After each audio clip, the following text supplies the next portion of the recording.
Oh, go back to the beginning. There. I give up. Okay, so this is going to be where we're going to kind of tie in some of the different kinds of IMFs to heating and cooling things. Just fun facts with Miss Freeman. Again, we have physical and chemical processes, and then when we dissolve something, we have that ion-dipole interaction that causes ionic bonds to break and make ions in water in aqueous solutions. Some chemists, just for fun, just kind of fun facts with me, some consider that to be a chemical change because if you think about it, you are breaking intermolecular bonds. Isn't that fun? Depends on who you're talking to. So anyway, we're going to come back to this, and I'm going to teach you how to do it with some math. This PowerPoint doesn't have any practice problems that relate to this, so I wanted to make sure that you had that. That's why I gave you the sheet paper on the way in the door. When I take, this is a heating curve of any substance. These heating curves, they are, all I'm doing when I'm changing phases is I am breaking intermolecular forces. This is the heating curve of, if this is water, this is water. This is water as ice, right here. This is water as ice. This is, water as ice. This is water, ice melting into liquid. This is liquid water heating up. This is liquid water boiling, and this is actually heating steam. Now, notice when I went through that, I can do one of two things, but you can't do both at the same time. You can heat up ice. Like ice can be negative 30 degrees. That's the thing. I can heat up ice, or I can melt ice. You can't do both at the same time. So you can either change the temperature of a substance, or you can put energy into breaking intermolecular forces. So this is actually heating something up. This is a phase change. During phase changes, temperature change doesn't happen. So you know your little formula where it's like Q is equal to mass times specific heat times change in temperature? Guess what? That ain't going to work for the two flat parts in the graph because there's no delta T because it doesn't change. So we're going to have to do a little bit different math for that. Yay! Everybody looks super excited. So I'll come back to that here shortly. All right, moving on. Sometimes you get a cooling curve, and a cooling curve is just a heating curve drawn backwards. And so if I think about enthalpy, because that's a fun word to say, these are all going to be positive enthalpies. The enthalpy of fusion, which is melting, that could be the most backwards dumb thing I've ever heard in my life. Doesn't fusion make you think of something coming together? But no, it's melting. Okay, but the enthalpy of fusion or the enthalpy of vaporization or heating up water, those are all positive enthalpies because you're applying heat. If I have a cooling curve, these are all going to be negative enthalpies. So if it takes 47 kilojoules to heat up water from this temperature to this temperature, then to go backwards it'd be positive, negative. Same enthalpy. Okay, so that's just same stuff we've been doing. Solids, we already talked about that. So again, enthalpy of fusion. This is going to be the heat absorbed as 1 mole of a solid liquefies. Could be water or whatever. Doesn't have to be water though. Those enthalpy values are always going to be positive, and it's always endothermic, right? If you want to melt ice, then you're going to have to put it in a warm heat kind of situation.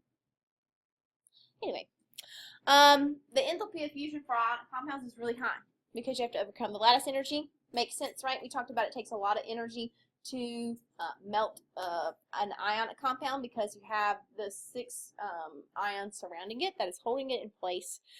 Now, when liquids, they're going to still have if we're looking at them, they're still going to have intermolecular forces.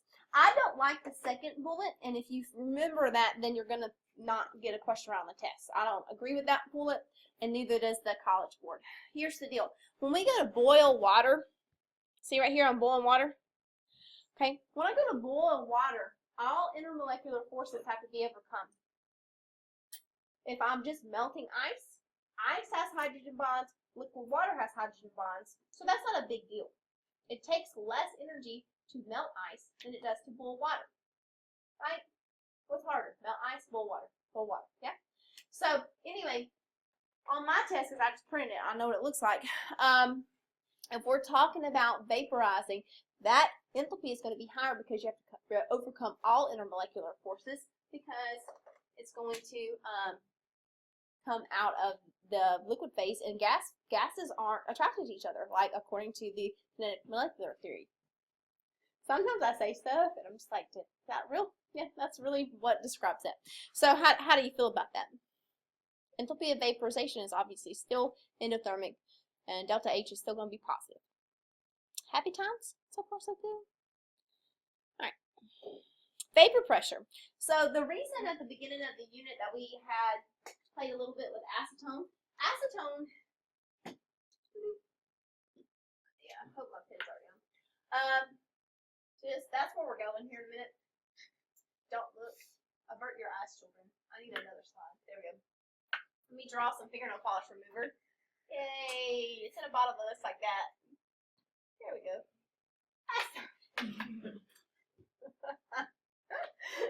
I'm not good at drawing. So here is bottle acetone, and so when you open up that bottle, you really smell it like immediately, right? So here's the deal. Acetone has one dipole. It's right here, a little negative dipole at this polar bond, and then it's nonpolar otherwise. So it has a little methyl group here, and it has a little methyl group here. Oops, I missed this carbon.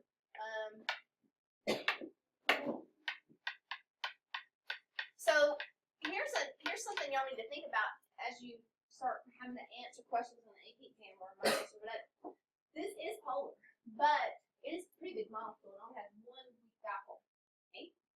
So this is not, overall, that's not a very big intermolecular force on that. Yeah, it's going to make dipole-dipole attractions, but that's not that strong. If you have one little polar bond and the molecule is huge, that's not going to be as strong of a dipole-dipole force as if you have something like HBr, HF, that's polar, but it's a small molecule. So when you're looking for dipoles, it does matter the size of the overall molecule. So this is a big molecule, and it only has one little dipole. So, and like I said, this is the polar bond. Anyway, when you open up acetone, you can smell it immediately, yeah? For me. And you know how it was cold on your fingers? It has weak intermolecular forces, so it evaporates really easily. And you feel the coolness is actually the heat from your hand leaving to make that acetone evaporate. And evaporation is endothermic, so the coolness you feel is actually the heat leaving your finger to do that phase change.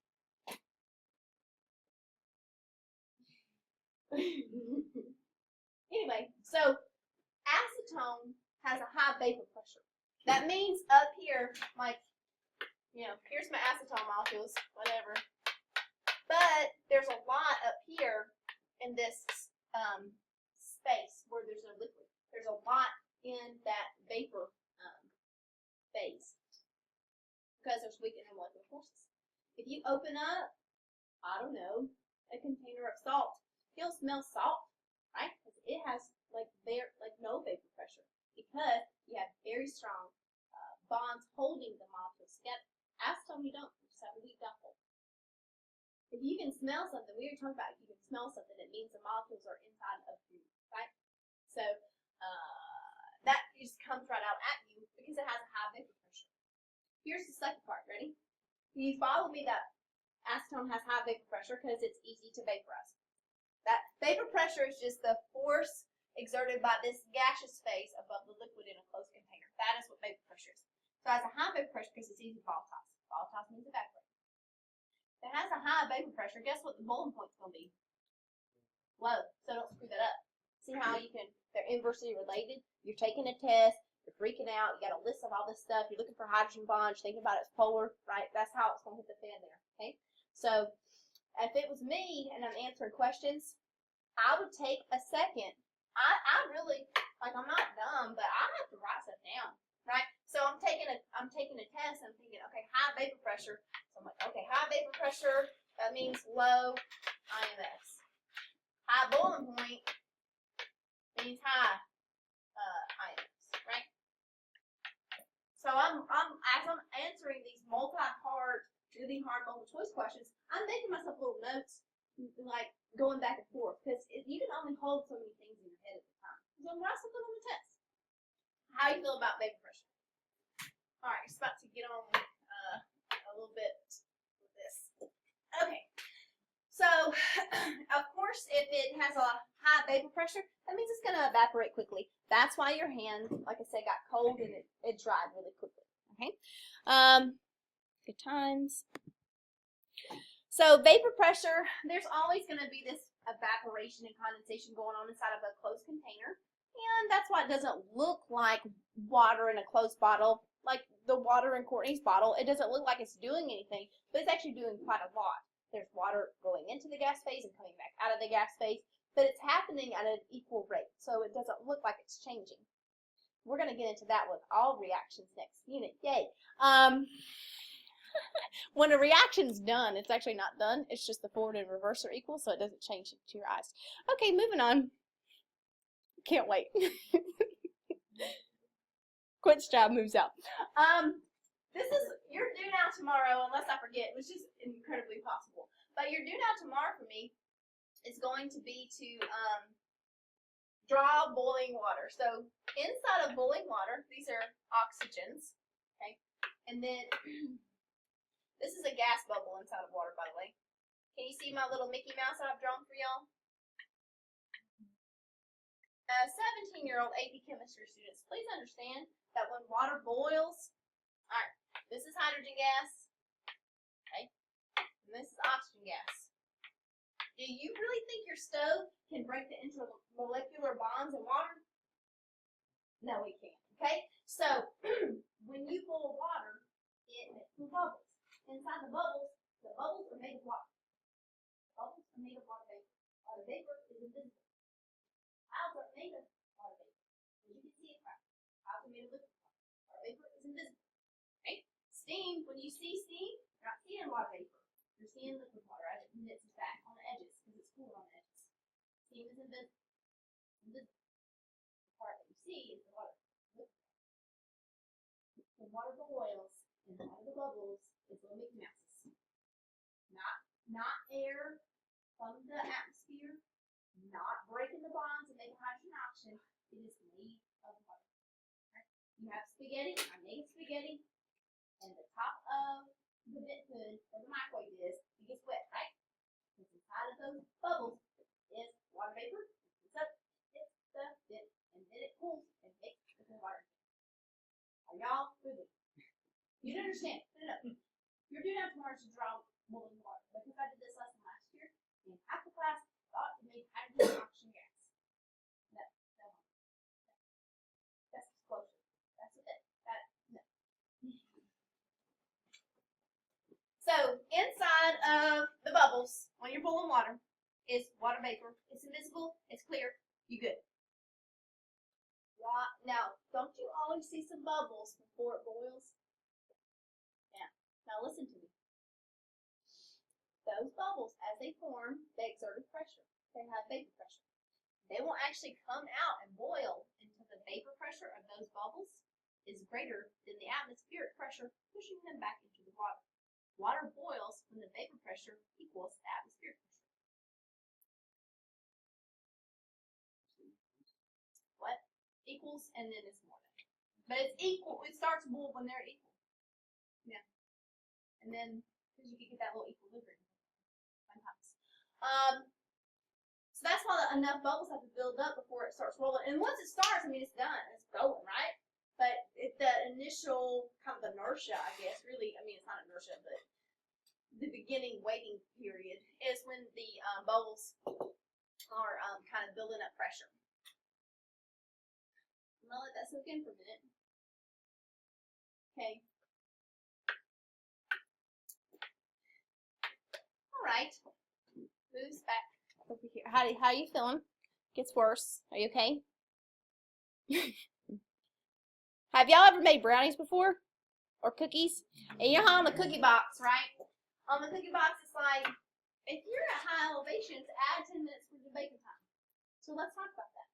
So here's Mountain, right? And I'm making brownies. At this elevation and at this elevation. These are ovens here at these elevations. I lost my legs. There's sea level. So when we talk about water boiling at 100 degrees, I mean that's 1 atm sea level, okay? Which we're a little bit above that, but whatever. When we boil water, it boils from the atmospheric pressure and vapor pressure heat, right? Now, y'all know when you climb a mountain, you have to have like I'm talking about Mount Everest. I have oxygen mask on, yeah, that's a thing. Well, that's because as you go up mountains, right, the atmospheric pressure decreases because there's less gas until you get to outer space and there's no gas. How do you feel? Good? Cool. So, the reason you have to cook food longer in high elevations is because the water is going to boil at a lower temperature because the atmospheric pressure is less, so then it doesn't take as much work or energy to put into the water to make it boil. The vapor pressure doesn't have to be as high as the boiling point. The atmospheric pressure isn't as high. So the boiling point is lower. So that means that if I'm making brownies here at sea level, it's going to boil at 100 degrees. But if I was making brownies on Mount Everest, which would be cool, it would boil at 70 degrees Celsius. So I'm going to have to cook it longer because it's going to start to boil sooner.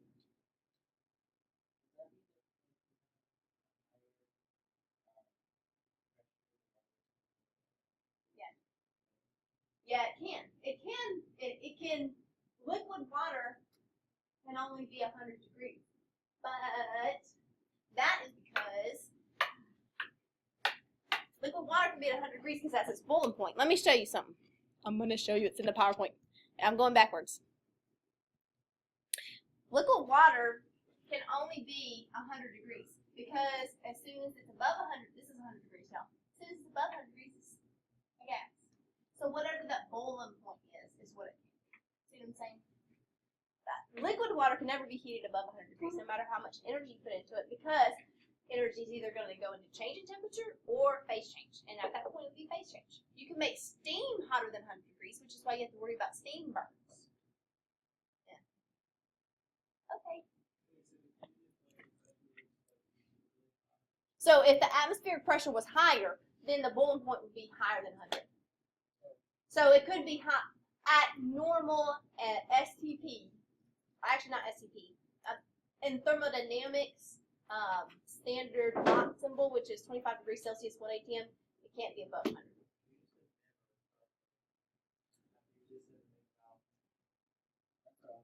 At standard conditions. Right. If you didn't have me for chemistry, sorry.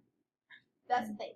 But we're at what elevation? We're like 1,200 feet above sea level. 800? What? Snapchat has your elevation? I'm sorry, I don't have Snapchat. That was a good estimate on my part. Wow. So if we're at 800, what really our boiling point is probably what? Not 100, but probably like 99 or something. It would be lower because we have less atmosphere. It says 690. Great. I don't even know. Okay, so we got to this. How were you feeling? Good? Cool. So obviously boiling points, the higher the intermolecular forces, so you're going to be looking for those hydrogen bonds. You're going to be looking for poles, if it's polar. You're going to be looking for all that stuff. If you have higher intermolecular forces, you're going to have a higher boiling point. Be careful. I already told you, be careful about that though. So here we see that water has London dispersion forces and hydrogen bonds, so it has the highest one. I needed to check your pre-lab questions, and I forgot. I'll check them here in a second. Did you guys get number 2 pretty well, where A was like ethane and ethanol? Ethanol can hydrogen bond, and then on number 2, HF hydrogen bonds. On the AP exam, they ask it over and over again. They ask about HF, like hydrogen fluoride hydrogen bonds. You don't think about it because you think about water and alcohol hydrogen bonding, but HF can hydrogen bond. I meant to talk about that. I don't know. I want to keep that. I need that in my life. I taught y'all this already, yes? The HF can hydrogen bond. I seem to remember drawing this on the board. Did this happen? What? Yeah, so it hydrogen bonds, okay? But none of the other, like HCl, hydrogen chloride gas, doesn't hydrogen bond. You don't have a piece of bread.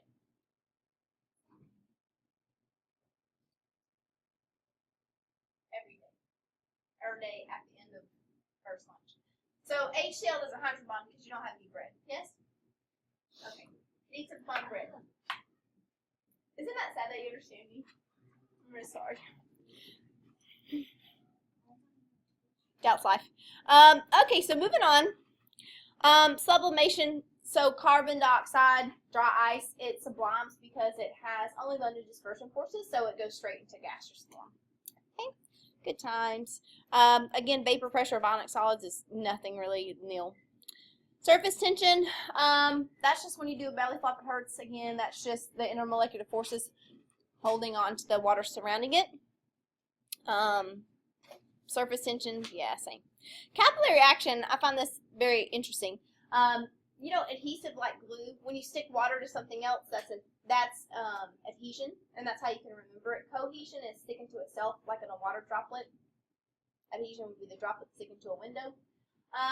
And water has a meniscus. Did you know that water hydrogen bonds with glass? Yeah, let me show you. How, so I mean, y'all seen a drop of water sticking to a window like this, right? Is that magic? No. I need to stop looking at this. It's giving me a panic attack a little bit. So, silicon dioxide, or SiO4, I mean, it continues in all directions. I'm not going to draw the whole lattice for you, or the whole network, but, you know, silicon keeps going, right? Alright, and so I could draw this all day. But the edge of glass, like let's say it's right here. This is our burette, yeah? And then we have water.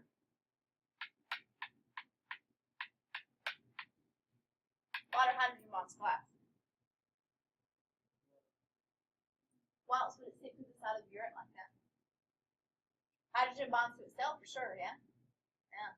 If you put water in a plastic graduated cylinder, it has no meniscus because it doesn't hydrogen bond. It has limited dispersion forces.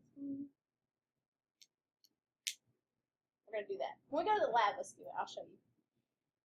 How you feel? That's how water beads and sticks to glass, y'all. Can you imagine taking a drop of cooking oil and squirting it on a window, let it bead up?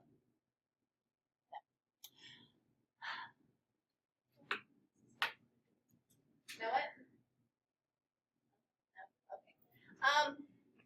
And then the thinner the tube, the more capillary action you have. This is what actually happens in plants, right? This is how. Okay. Alrighty. Yeah, that's cool. Yeah. All right. Viscosity. That's just how hard it is to make something flow. We don't really have to talk about that a lot. I mean, obviously, if you heat something up, it's gonna flow better, duh, right? Okay, so on the AP exam, they put this in the learning objectives, but it's really AP bio stuff. What they're going to ask you is to find the hydrogen bonds. They're going to give you a molecule, and then you're going to have to find it. Like that's basically it. But just for fun, proteins are made up of amino acids. Did you know that? Yeah. Okay. Cool. And so if you have this long chain here, don't let that freak you out. Let's show you something. Do y'all know that proteins glob up in a weird little coily mess? Do you know that proteins look like this? I don't know what happened there. Like proteins look like that, like little coils. Did you take biology? That's what it looks like. And you know how, DNA is in a coil, right? You know that. Huh? Yeah, it's a coiled up ladder. It ain't a straight ladder. It's like a spiral staircase. Anyway, if I'm looking at DNA or I'm looking at amino acids, I mean, I know they're, go with me. They hydrogen bond. So if I'm looking at this, can you kind of see how this is a place for hydrogen bonding, and here's one, or here, right? Either one. Can you start to see this? Here and here. Here's a place for hydrogen bonding. Hydroxyl groups will hydrogen bond. what ends up happening with proteins, the reason they curl up like that is because like they'll hydrogen bond to themselves. Interesting. No. Do you see all these little R groups? Those are just those. This is just like a methyl group, like a nonpolar thing. R stands for like a CH group. Anyway, it could be different ones, but yeah, but it's the rest of the molecule, and it's like C's or H's in some combination. And so the point that I was making there is this is a nonpolar part. And this is a nonpolar part. And so what ends up happening is they cool up, and you know in biology where you're talking about like hydrophilic and hydrophobic? The hydrophilic parts are the hydrogen bonding parts, and the hydrophobic parts are these CH3, CH2, all those nonpolar parts. Yeah, and I'm not even there yet. So, and here is, now this is crazy, y'all. Y'all know it takes a lot of energy to break an intramolecular bond, like a true bond. You're not on fire, are you? No. So, but you understand that DNA has to be unzipped, and then they make little copies. Do you know what I'm talking about? Yeah, replication, right? DNA, those base pairs with the A's and T's and G's and stuff, they're held together by nothing more than hydrogen bonds. They're nitrogen base pairs. Nitrogen, a fun thing? Yeah. So they can unzip and zip up so easy because of hydrogen bonds. That's why you can do that without being on fire. Because if you had to break a real bond every time you wanted to, in a cell, replicate, wouldn't that take an immense amount of energy? But to break an intermolecular attraction, not a big deal. And that's why they're pulled up like that too. Held together by hydrogen bonds. That's it. Their whole genetic code is held together by little sandwiches. Anyway, and so find that, and so you can see this is where it coils, right? There's the place where hydrogen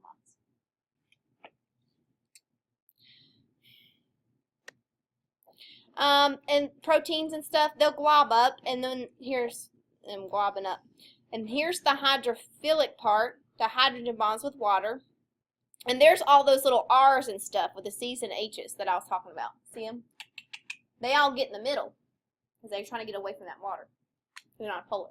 They only have a bunch of dispersion forces. Anyway, not getting paid enough for this. Same thing here, hydrogen bonds, bunch of dispersion forces. That's holding them together. That's a big, when you make a protein, I don't need to talk about that. And we talked about like plastic. Polyethylene is a type of plastic, only held together by letting dispersion forces. That's why you see melt plastic. Okay.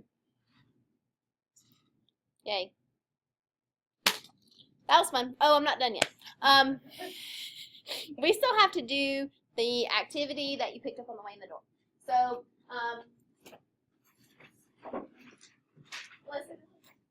It's the calculated energy changes for the heating current of water.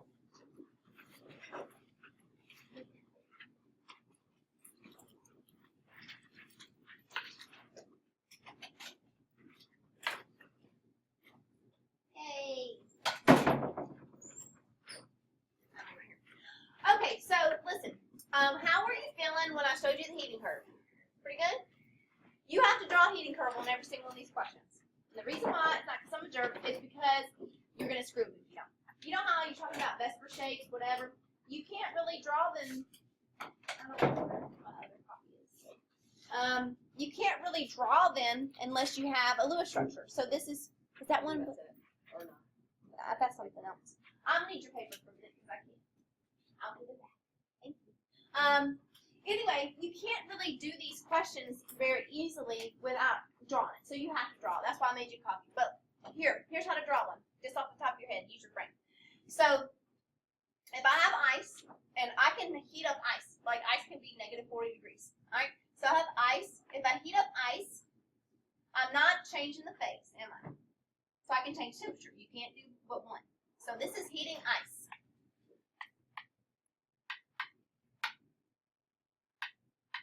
Or I'm going to say a solid because I'll try to be fancy about it, okay? And then once I heat it to the point that it starts melting, that is a phase change. So part 2 This is where fusion is happening.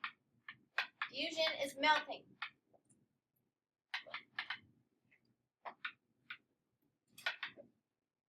How does that make you feel? You okay? Alright, now, once I have melted the solid, I have a liquid, yeah? That's a phase change. The flat parts are phase changes.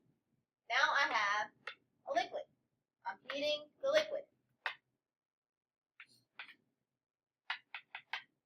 Once I heat up a liquid enough, think about it being on a stove, it will start boiling. Boiling is a phase change. Boiling is also known as vaporization. Vaporization. And then, once I have a gas, I can heat the gas.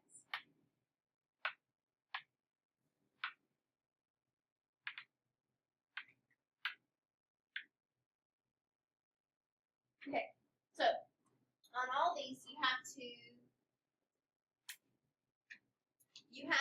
keep that in mind. Now, do you remember? Again, I already said this. I don't care. I'm gonna say it again. This delta T, that can only be used if you have a delta T. What portions of the graph? Talk with your friends at your table. What portions of the graph am I going to be able to use this formula? Talk with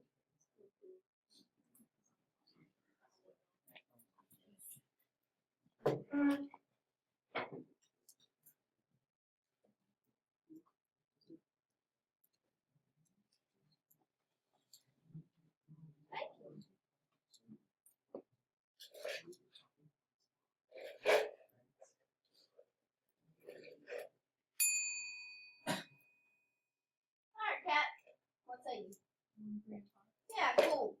So don't try to use that on 2 and 4. It won't work. You won't get far because you'll be like, don't know how to do it. So let's talk about what we do for the enthalpy of fusion and the enthalpy of vaporization. Let's talk about what we do there. And we're going to talk about it by just doing number 1. So on number 1, it says that, and the reason you're going to draw this, you don't have to label 1, 2, 3, 4, 5 every time, but the reason you're going to draw this is so you can see where you are. Because sometimes some of these problems involve, like you're about to have to, you have to do a math problem for this part, and this part, and this part, and this part, and this, I'm not kidding. You can do a math problem for each part and add it up. Because let's look. If you check out the top, y'all have memorized that the specific heat capacity of water is 4.184 joules per gram. Okay, but guess what? That's only for liquid water. If you heat up ice, it doesn't have the same specific heat capacity. So you can't, if you use that formula, you have to put a different number. You're going to get a different answer. The specific heat capacity of water vapor is different. So if you look at the top of your paper, water vapor has a specific heat capacity of 1.9, which kind of makes sense, right? It's easier to heat up a gas than a liquid. Sure. Okay. And then there's your 2.1 for the solid water and the liquid water. Okay. Now look to the right. It says the enthalpy of fusion is 6.02 kilojoules per mole. And the enthalpy of vaporization is 40.7 kilojoules per mole. So guess what you're going to have to do in those flat parts? You're going to be able to use grams? Nope. You're going to have to go to moles. So let's do number 1. How much energy is released? And this means, you know, I should have an exothermic. I should have a negative number for my answer. I can already tell. When 1,255 grams of water vapor condenses at 100 degrees. So you look at this thing that you already drew and think about it. So this is 0, yeah? This is 100. If I'm at 100 degrees, I don't have a temperature change. So I'm just going to do a phase change. I'm going to use, I'm here on this problem. Okay? So what I'm going to do is I'm going to just make all this go away. Y'all good? So part 4 of the graph was just this flat part right here. Okay? If I have 1,255 grams of water, and then the enthalpy of vaporization, what was enthalpy of vaporization then? Sorry. No, you did. Okay, so 40.7 kilojoules per mole to vaporized water. Okay, now I can't do anything with grams. You know how to go to moles, right? Cross his fingers, hopes for the best. 18 grams, 18.02 grams of water is 1 mole of water. And so, get a calculator out. Do the things.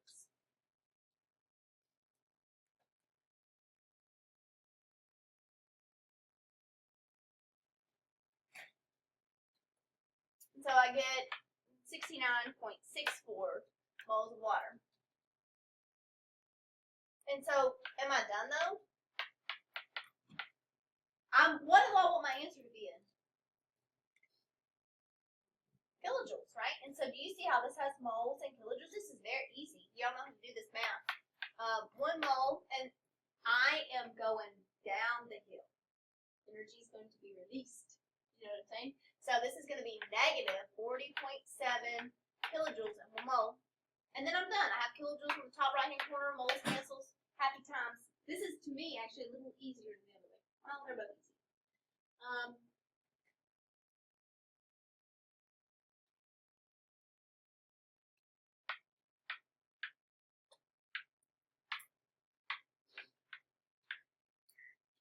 Cool.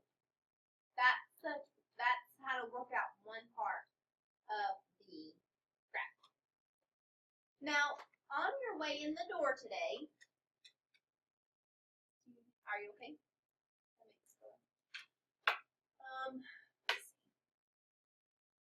On your way in the door today, I don't remember what the question was. Was it like heating it from 20 to 85 or something? All right, so that would be section 3 of the graph. Y'all worked that out without seeing this graph. And you know what formula you use the Q one, right? So you already know what to do on 1, 3, and 5. Now, let's look at number 2. I already have number 2 done. I'm going to talk you through it, and then we're going to go to the lab so we don't, I don't want you to have time to do the lab. So let's look at number 2. A sample of water with a mass of 23 grams at a temperature of negative 46 degrees Celsius, and it increases to 40 degrees. How much energy is needed? So, what was that first number? Negative 46. Yeah. All right. So if I'm at negative, this is 0. This is how to think through it. Watch. This is 0, and this is 100. So if I'm at negative 46, I have to do math. If you're on a part of a graph, a line part, you have to do math for that part. I have to do math for this part, and I have to do math for this part, and then I'm going to heat that liquid at 40. Now, so I don't have to do the other 2. So I have to do math for this, and this, and this. Part 1 and part 3, that's the Q equals mass, specific heat capacity, delta T, right? So don't try to write anything down. Watch, just let me talk you through it. Section 1, 23 grams. Specific heat capacity, be careful, it has to be of ice. Yeah? And then it's 46 degrees for the temperature change. Don't write, stop writing. Do you see how I did that? Okay, you're going to get an answer in joules. Be careful. You're going to have to change it to kilojoules. Section 3, same thing, 23 grams. Specific heat capacity of liquid water, be careful, 40 degrees change. There's your answer, you got to change it to kilojoules. Section 2, I just did one like that. Got to go to, look, this is really one problem. You don't have to split it up, right? Y'all know how to do dimensional analysis. Go to grams to moles, moles to kilojoules. There's your answer. Then you add it up. That's your answer. So however, if you have 4 line segments that you cover when you're moving around in the heating curve, you got to do 4 math problems. And then you got to add them up. That doesn't look like the worst thing, right? So why don't y'all try number 2 without looking at the board? And it'll just, you want me to hide it or can you avoid the temptation? Yeah, you're big people. So go ahead and give number 2 a whirl. And then if you can do number 2, you can do the rest of it.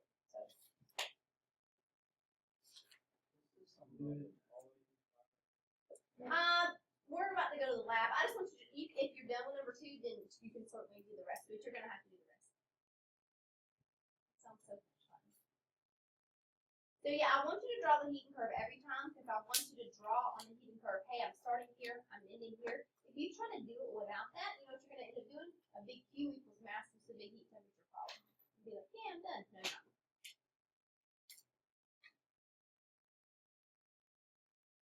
Is that hydrogen bond thing, right? AP bio memories?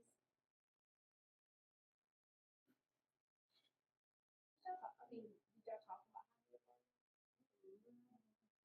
It made a lot of sense when you said it. Cool. How did, I never saw what you said. The nitrogen base. Yeah.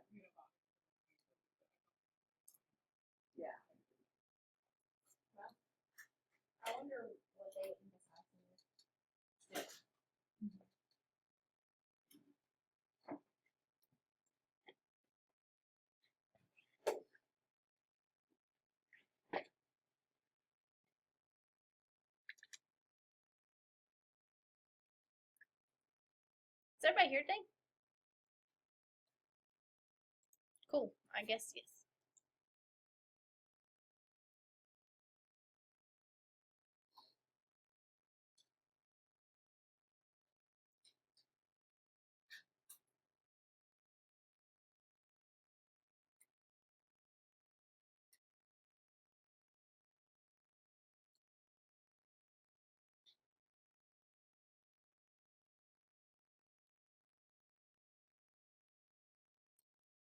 The new Wi-Fi password is Willy Wonka. Willy Wonka, all lowercase, no spaces.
Did you do the things yet?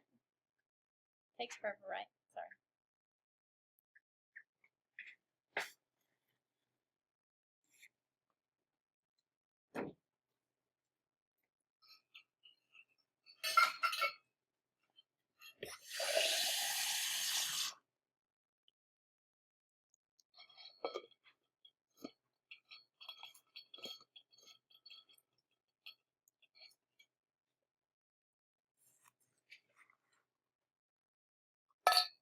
This is really kind of easy, right?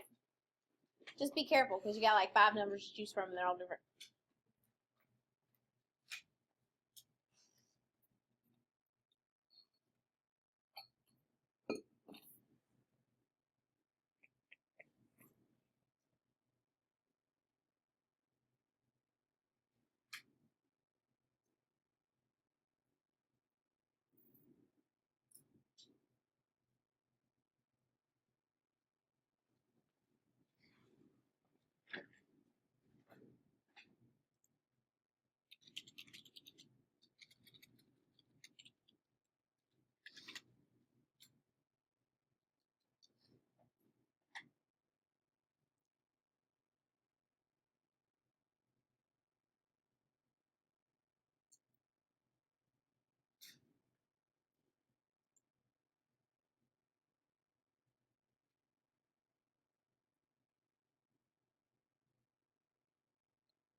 Oh, I think I left the video going.